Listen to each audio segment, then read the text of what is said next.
जय श्री राम। बहुत स्वागत आपका आपके अपने बेहद खास कार्यक्रम में। मैं हूं आपके साथ आपका अपना आचार्य राज मिश्रा लेकर के उपस्थित हूं आपके लिए कंप्लीट इंफॉर्मेशन।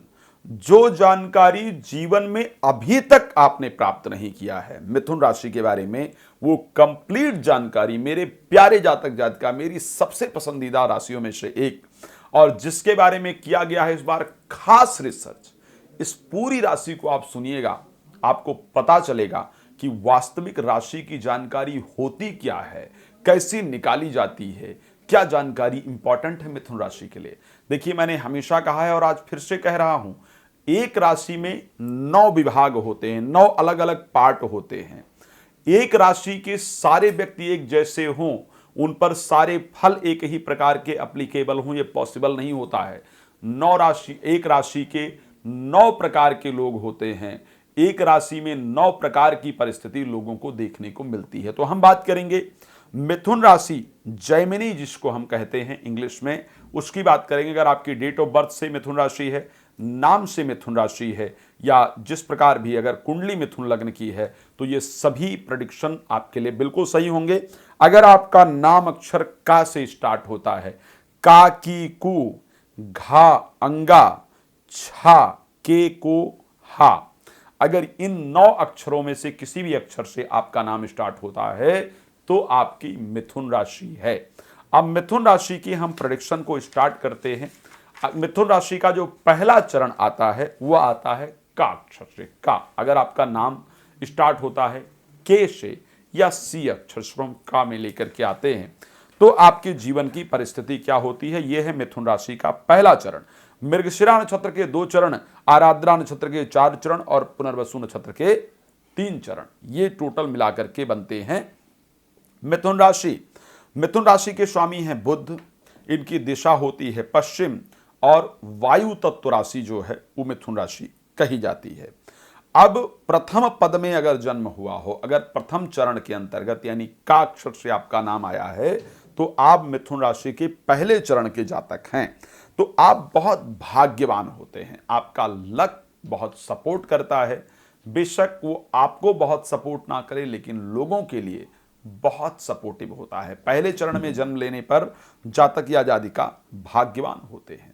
लेकिन अगर मिथुन राशि के दूसरे चरण में जन्म हुआ हो किसी भी जातक जातिका का, तो ऐसे कंडीशन में आर्थिक अभाव यानी धन का अभाव, वेल्थ का जो एक लाइफ में जो कमी है वो हमेशा खलती रहती है, हमेशा परेशान होते रहते हैं। तो आर्थिक अभाव दूसरे चरण में जन्म हुआ हो तो धन का अभाव हमेशा आपको जीवन में देखने को मिलता है। तीसरे चरण में अगर जन्म हुआ हो तो आपके शब्द से कोई इंप्रेस नहीं होता है, आप कटुभाषी होते हैं। कौन से शब्द को कहां पर प्रयोग करना है वो आपको समझ नहीं लग आती है। और शास्त्र कहता है कि मीठी पर फीकी लगे बिन अवसर की बात। शब्द मीठा भी बोला जाए लेकिन अच्छा समय पर ना बोला जाए तो उस शब्द का कोई महत्व नहीं होता है। तीसरे चरण में जन्म होने पर आप अपनी भाषा से किसी को इंप्रेस नहीं कर पाते हैं, कटुभाषी हो जाते हैं। चौथे चरण में अगर जन्म हुआ तो व्यक्ति खूब धनवान होता है, उसके जीवन में आर्थिक परिस्थितियां बहुत बेहतर होती हैं, यश प्रतिष्ठा उसकी बढ़ती है, आर्थिक लाभ होता है और धन से रिलेटेड ही काम करने की आवश्यकता होती है। धन से रिलेटेड काम करते हैं, फायदेमंद होता है। पांचवें चरण में अगर जन्म हुआ हो तो व्यक्ति लकी होता है, बहुत भाग्यवान होता है या होती है। छठे चरण में जन्म हुआ हो तो धन धान्य का भोगी होता है, धन इत्यादि खूब जीवन में प्राप्त होता है और उसको खूब भोग भी करते हैं। लेकिन अगर सातवें चरण में जन्म हुआ हो तो ऐसी परिस्थिति में ऐसे जातक जातिका चोर निकल जाते हैं। अगर मिथुन राशि के सातवें चरण में जन्म हुआ हो तो चोर होते हैं। ऐसे लोगों को शेयर मार्केट इत्यादि से काम करने पर बहुत लाभ होता है। अगर सातवें चरण में जन्म हुआ हो, जीवन में आपने भी चाहे एक ही बार चोरी किया है, किया जरूर होगा, ध्यान रखिएगा। आठवें चरण में जन्म हुआ व्यक्ति महात्मा हो जाता है, उसको साधु संत धर्म इत्यादि बहुत अच्छा लगता है, साधु संतों का संग बहुत अच्छा लगता है, बड़ी प्रसन्नता होती है। नवें चरण में जन्म हुआ हो तो देव और गुरु का भक्त होता है। अब आपका किस चरण में जन्म हुआ है और क्या आपके लिए लाभप्रद है, ध्यान रखिएगा।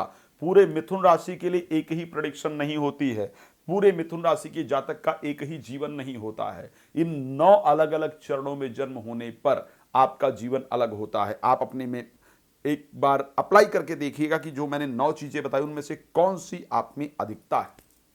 अब और कुछ डिटेल में जाते हैं मिथुन राशि के लिए और बात करते हैं। 6 मास के जब आप होते हैं तो आपको कष्ट प्राप्त होता है। छठे मास में कष्ट प्राप्त होता है। 6 वर्ष में भी शरीर में रोग होता है। जब आप 10 वर्ष के होते हैं तो आंखों में प्रॉब्लम होती है। जब आप 11 और 18 वर्ष के होते हैं तो आपको आघात होता है, आपको धोखा इत्यादि मिलता है।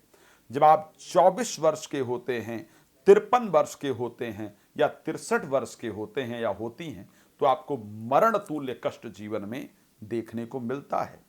यदि शुभ ग्रह की दृष्टि चंद्रमा पर हो तो ऐसी परिस्थिति में 85 वर्ष तक जीवन जीते हैं आप।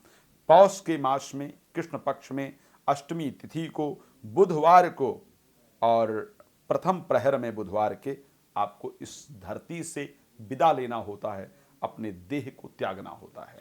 हम और बहुत सारी जानकारियां मिथुन राशि के बारे में लेकर के आएंगे। आप मेरे साथ दोपहर को 12 बजे, रात्रि को 9 बजे लाइव जुड़ सकते हैं।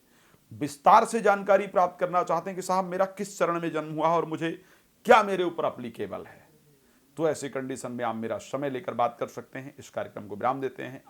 आपका जुड़ने के लिए बहुत धन्यवाद। जय श्री राम।